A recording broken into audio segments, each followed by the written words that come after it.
Welcome to Little English Studio, where English learning meets the inspiring stories of the world's greatest people.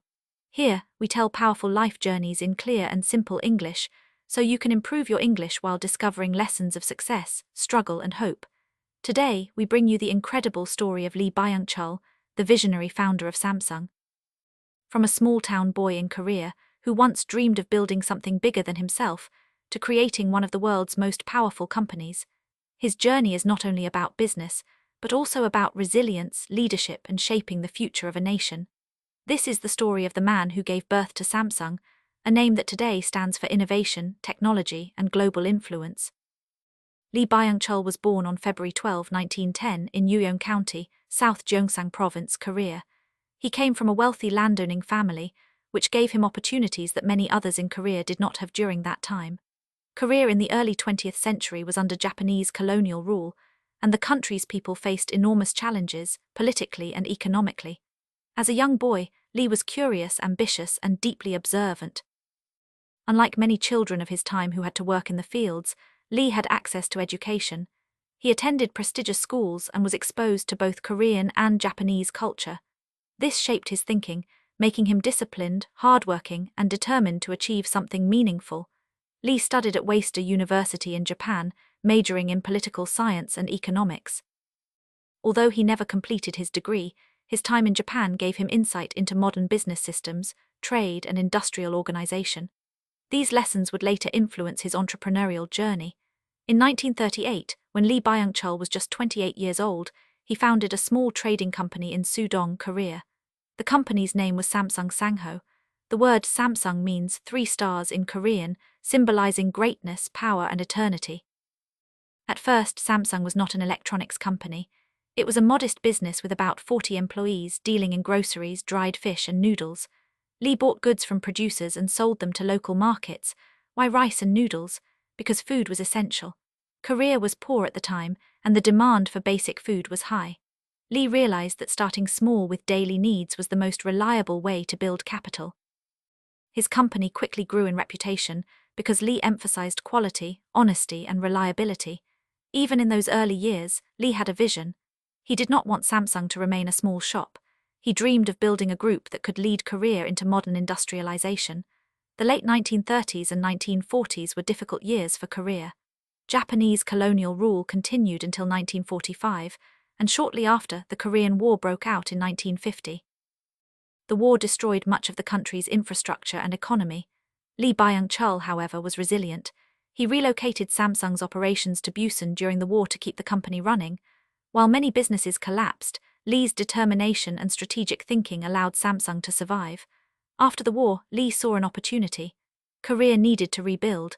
People needed everything from food to clothing, from materials to technology. He believed that Samsung could become a leader in this reconstruction. In the 1950s and 1960s, Lee Byung-chul began expanding Samsung beyond trade. He invested in textiles, sugar, insurance, fertilizer, and retail. His philosophy was simple: diversify, grow, and never depend on one business alone. One of his boldest moves was entering the textile industry. He established Korea's largest wool mill in the late 1950s.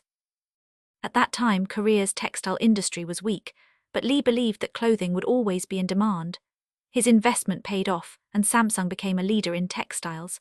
He also entered the insurance business, founding Samsung Fire and Marine Insurance, which protected both individuals and businesses. This was another example of his long-term vision, to create a business empire that covered every aspect of people's lives. The most significant turning point came in the late 1960s. By then, the world was entering the age of electronics. Japan was becoming a leader in technology, and Lee Byung-chul recognized that Korea could not be left behind. In 1969, Samsung founded Samsung Electronics. At first, the company produced simple black and white televisions in partnership with Japanese firms.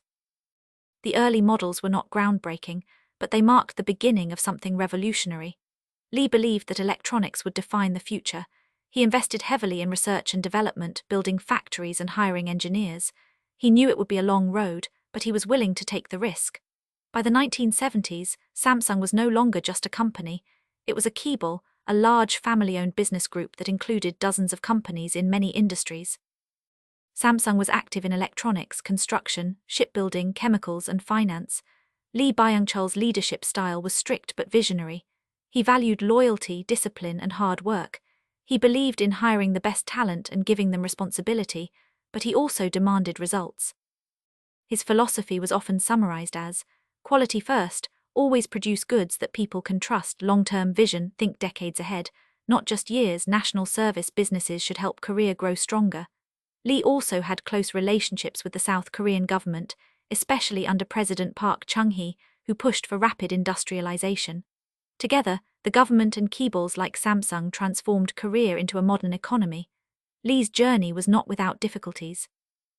In the 1960s, he faced accusations of tax evasion, and in 1966 he was forced to step down as head of the Federation of Korean Industries. Although these controversies damaged his reputation, he continued to rebuild his empire. He also faced the challenge of globalization. Competing with Japanese and Western companies was not easy. In the 1970s and 1980s, Samsung's products were sometimes seen as lower quality compared to global brands, but Lee never gave up. He pushed the company to improve, to invest more in technology, and to believe that one day, Samsung would lead the world.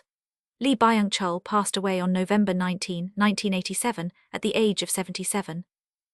At the time of his death, Samsung had already become Korea's largest business group, with interests in electronics, finance, construction, chemicals, and more. His vision outlived him. Under his successors, especially his son Lee Kun-hee, Samsung Electronics transformed into a global giant, producing semiconductors, smartphones, and consumer electronics that became household names around the world. Today, Samsung is not just a company, it is a symbol of Korea's rise from poverty to prosperity. From a small trading company with noodles and dried fish, it became a world leader in technology. Lee's story gives us powerful lessons.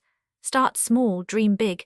Even the largest companies begin with humble beginnings, adapt to change. He moved from food trading to textiles to electronics, always evolving with the times. Think long-term. Success is not built overnight. It takes decades of vision and persistence. Serve your country while building your company. He believed business should also help the nation grow. Never fear challenges. He faced war, poverty, and global competition, but always pushed forward.